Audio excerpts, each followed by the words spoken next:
Assalamualaikum dan selamat sejahtera. Saya Nusrat Atira binti Muhammad Zaki. Jadi pada hari ini saya akan mengajar tentang komponen utama di dalam penyejuk bekuan dan penyaman udara. Okey, di sini terdapat 4 objektif yang awak semua akan dapat di akhir pembelajaran ini. Antaranya ialah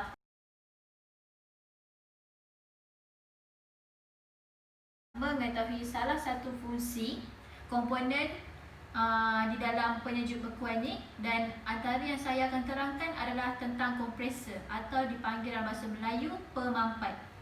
Yang kedua, saya akan bagi tahu tentang definisi komponen pemampat ni.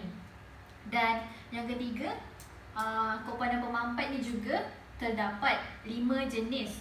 Jadi awak semua akan tahu salah satu semua ni lah. Saya akan terangkan 5 ni. Yang terakhir juga kita akan tahu fungsi-fungsi dia, termasuk sekali dalam 5 tu. Okey. Ini adalah tajuk kita, iaitu komponen utama penyejuk bekuan dan penyaman udara. Jadi kita akan pergi kepada topik-topik utama dia.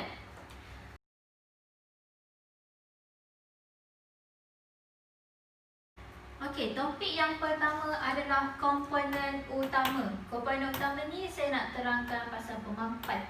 Yang kedua adalah definisi. Definisi pemampat tu macam mana? Dan yang ketiga adalah 5 jenis pemampat, dan yang terakhir adalah fungsi setiap pemampat. Okey. Kita fokus kepada komponen utama.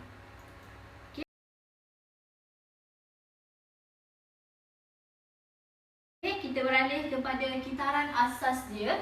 Jadi dalam kitaran asas ni kita akan tahu 4 jenis komponen utama, iaitu pemampat, pemeluapan, peranti pemeteran dan penyejat. Tapi hari ini saya nak fokuskan kepada pemampat sahaja. Okey?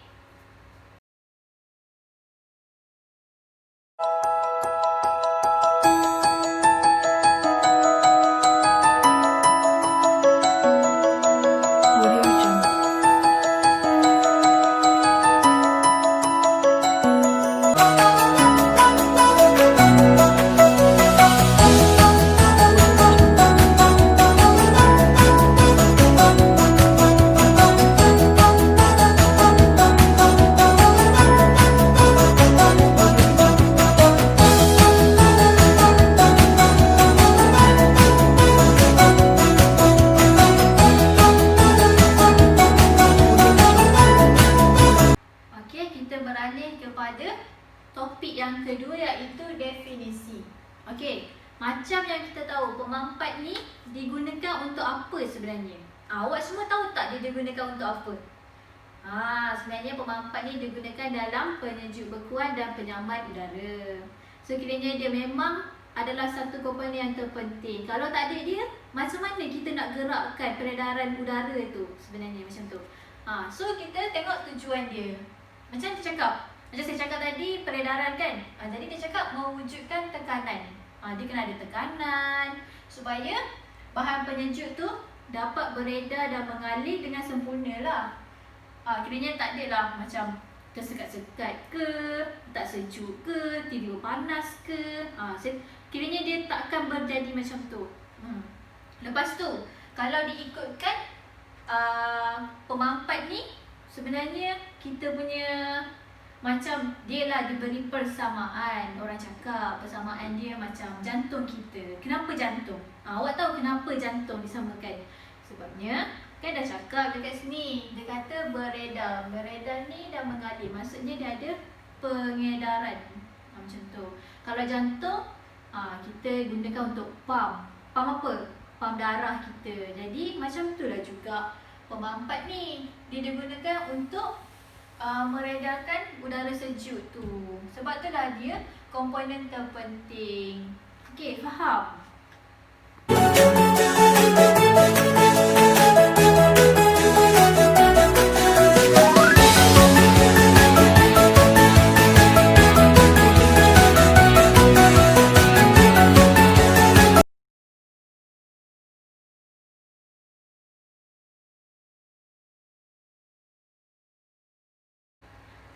yang ketiga pula ialah 5 jenis pemampat. Macam daripada awal tadi saya dah cakap kan, saya nak terangkan pasal 5 jenis pemampat. Jadi yang pertama adalah kita panggil reciprocating. Dia memang pakai bahasa Inggeris ni. Kalau bahasa Melayu dia jadi macam pelik sikit. Okey, yang kedua adalah rotary, yang ketiga adalah centrifugal, yang keempat adalah scroll, yang kelima adalah screw.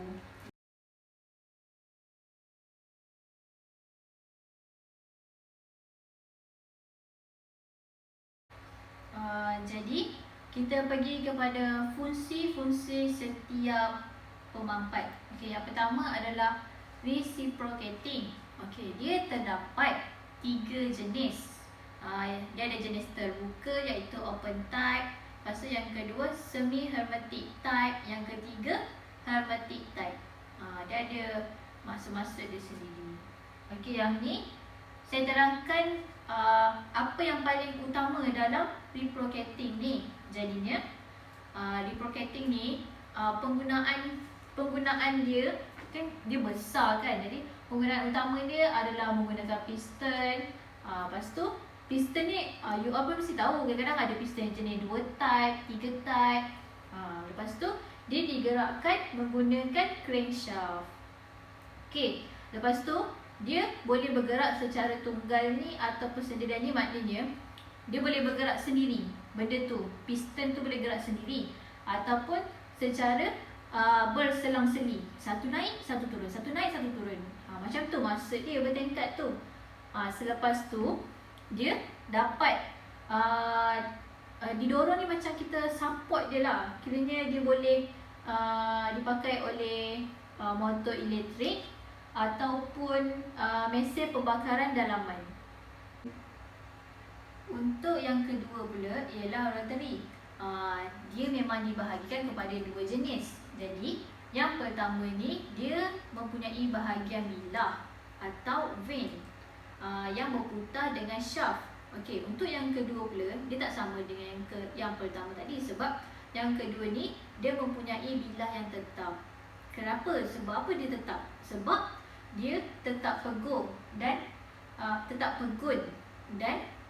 merupakan bahagian dari unit pemampat. Kiranya dia memang utama untuk pemampat ni yang kedua tu. Is the reciprocating type compressor. Now these chillers look a bit like this. They're becoming less common. There's a lot more energy efficient technology now, so these are slowly making their way out. But in many existing buildings you could find these, and these are very strong workhorse type compressors. These will just run and run forever. So with this type you've got the inlet passing the refrigerant in. This section here is the motor, and the refrigerant will pass around that or through that and off into the compression chamber. Once it's compressed, it then exits through here and off into this pipe to go off to the condenser. And so that works a bit like this. I've drawn the refrigerant just passing through the case here, but it can just pass through the motor to provide cooling for that as well. So the refrigerant enters. You've got these doors here which allow the refrigerant to pass in, and then these pistons which are rotating because of this motor compress that, and once it gets to a certain pressure these valve heads open, and that allows the refrigerant to disperse off into the condenser. Now these are very noisy chillers, and the technology is based off of like a combustion chamber for car engine, say, but they are becoming less common. Okey, untuk jenis yang kedua adalah rotary. Rotary ni dibahagikan kepada 2. Apa 2 tu? Yang pertama, bahagian dia dibagi kepada 2 bahagian, iaitu yang pertama bahagian yang mempunyai bilah atau vein. Lepas tu dia berputar dengan shaft. Kiranya dia berkait antara 3 ni. Untuk jenis yang kedua dia tak sama dengan yang pertama, sebab yang kedua ni dia mempunyai bilah yang tetap pegun. Kiranya dia pakai yang tu sahaja. Lepas tu dia merupakan unit bahagian pemampat yang utama. A rotary compressor uses a rolling piston within a cylindrical housing to compress vapor against a reciprocating vane. The spring above the vane holds it in contact with the rolling piston at all times, providing a vapor-tight seal between the high and low pressure zones within the compressor. The rotary compressor requires only one valve, the discharge valve. Compression and suction occur simultaneously on opposite sides of the rolling piston, so it takes 2 full revolutions of the shaft to draw in and compress a volume of vapor. Let's start with the rolling piston at top dead center. As the eccentric shaft rotates the rolling piston from top dead center past the suction port, the suction port begins to open and a space begins to form between the vane, the rolling piston, and the housing. With continued rotation, the volume of this space increases, reducing the pressure below the low side pressure in the cycle. Vapor is then drawn in through the suction port. This continues for a full revolution until the compression volume is filled with suction vapor at low pressure. During the next rotation, the suction port is blocked by the rolling piston. The low-pressure vapor is then compressed in the space between the rolling piston, housing, vane, and discharge valve on the other side of the piston. Initially, the discharge valve is closed, trapping the low-pressure vapor for compression. Continued rotation of the rolling piston along the inside of the housing reduces the volume of the vapor, compresses it against the vane, and raises its pressure. When the vapor pressure exceeds the high side pressure, it pushes open the discharge valve. Discharge continues until the rolling piston completes the full revolution and has expelled most of the high-pressure vapor. The discharge valve closes when the rolling piston reaches top dead center. Okey, untuk fungsi yang ketiga adalah jenis sentrifugal. Sentrifugal ni digunakan dalam sistem yang komposisi berkapasiti besar. Okey, lepas tu dalam pemampat ni dia ada udara atau gas. Lepas tu udara atau gas ni dia digerakkan secara bulatan. Maksudnya berputar macam tu lah. Lepas tu dia dikenali sebagai daya sentrifugal. Lepas tu impeller merupakan cakera bilah radial. Lepas tu proses bilah radial ni dia berputar dengan cepat di dalam perumah untuk gas tu dia mendapat halaju yang telah ditetapkan. Is the centrifugal type compressor. The centrifugal type compressor looks a lot like this. It is quite easy to spot because it's got this large unit up on the top of the chiller. You've got the suction line coming off of the evaporator and flowing into this volute shape, and then off of that comes the refrigerant down into the condenser. So the refrigerant flows in through the suction line, hits into the impeller blades. These rotate and that imparts an angular velocity onto the particles of refrigerant, and that makes the refrigerant particles fly out at a high velocity in this direction into the volute, where it increases in pressure from the kinetic energy, and then that passes and pushes down into the condenser. So the refrigerant flies in, and then as it's flung off of this compressor, it travels in all directions, just collecting up in that volute and going off into the condenser. And you can see that in this animation here, where the particle here is being flown off. So it enters, this rotates and flings that off and collects in here, building up in pressure, and then making its way down to the condenser. This is a very common setup for a central plant in large buildings. Okey, untuk yang keempat ialah jenis scroll. Jenis scroll ni ia mempunyai satu tata yang tetap dan tidak bergerak. Lepas tu satu lagi ratan yang mengorbitkan berputar mengenai pautan sini. Maksudnya satu ni tidak bergerak, lepas tu satu lagi tu dia akan berputar melalui keadaan sini. Macam tu lah. One we'll look at is the scroll type compressor. And this is an example here of a scroll type compressor chiller. They're pretty common on air-cooled chillers. This is the water type one, and you'll usually find that one compressor isn't enough, so they'll have these banks of them. So these type of compressors, they usually have their inlet at the bottom there, which passes through, and then they've got the outlet exit there. The compression usually takes place right at the very top here in a fairly small chamber, with most of this unit being the motor and stator, which is taking up the rest of this unit there. So that refrigerant just comes in through the inlet, makes its way in, passes around the motor through into the scroll. Once it's compressed, it makes its way out and goes off to the condenser. So at the top there in the scroll unit, it works a little like this. So the refrigerant enters there. As this scroll is moving, we've got the stator there as well. And the scroll moves, slowly lets some refrigerant in, that slowly gets compressed and compressed and compressed until it gets to the point where it then exits out the top and off into the condenser. Okey, untuk fungsi yang terakhir ialah jenis skru. Skru ni menggunakan sepasang rotor helix. Fungsinya ialah untuk memerangkap dan memampatkan gas. Di mana rotor helix ni berputar di dalam silinder, dan ia juga terdapat dua jenis, iaitu rotor male and female. Is the screw compressor. Now here's an example of a screw compressor on a chiller, and you can see it's this large unit up the top here. They're typically insulated, especially if they're on chillers which are indoors or within a plant room. And this takes the refrigerant off of the evaporator. It passes through into the compressor. Inside here is two screws in the main body there.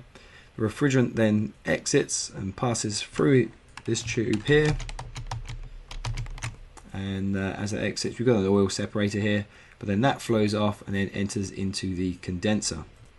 These are also fairly common on air-cooled chillers. So this is another example of a smaller version. So we've got two mounted on this chiller, and you can see the refrigerant flowing in there, entering in, enters into the two screws which are inside here, which we'll have a look at shortly, and that refrigerant, after being compressed, exits and heads its way off to the condenser. So inside this version, this is the two screws I was talking about. So the refrigerant enters, fills the chamber, and that chamber slowly gets compressed by the next screw passing along, and that compresses the refrigerant up to a very small point, and then that discharges it off to go into the condenser.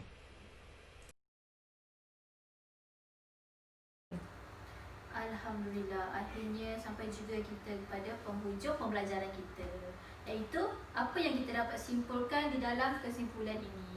Okey, apa yang awak semua boleh faham berdasarkan pembelajaran yang saya letak daripada awal tadi, daripada definisi, jenis, fungsi.